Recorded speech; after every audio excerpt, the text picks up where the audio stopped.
سلام به شما دوستان و همراهان عزیز. فرزانه جمشیدی هستم. رسالتم انتشار نور آگاهی. پیام امروز از فرشتگان برای شما. نیاز به تاییدیه شدن را رها کنید. این فکر را که همه باید دوستتان داشته باشند را رها کنید.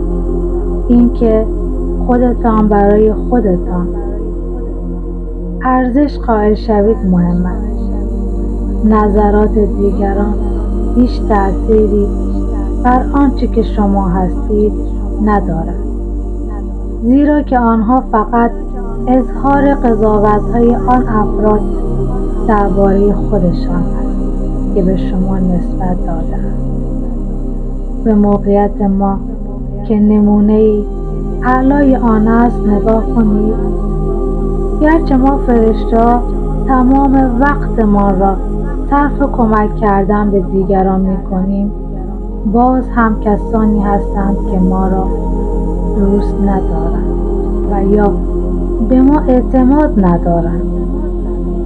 اگر به این نگرش‌های منفی اجازه می‌دادیم، ما را از پای در می‌آوردند و ما در هدفمان کارآمد نبودیم. به این که در طلب تاییدیه دیگران چقدر زمان و انرژی صرف کردید بیاندیشید.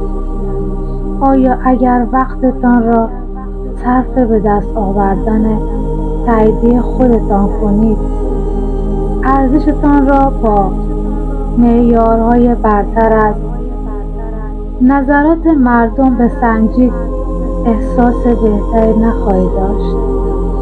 خب البته که جواب مثبت است. امروز روز انتخاب این نگرش جدید سالم است.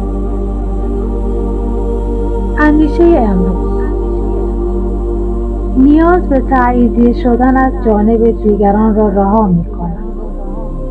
برای دوست داشتن خودم فقط به دنبال تحسین خودم هستم.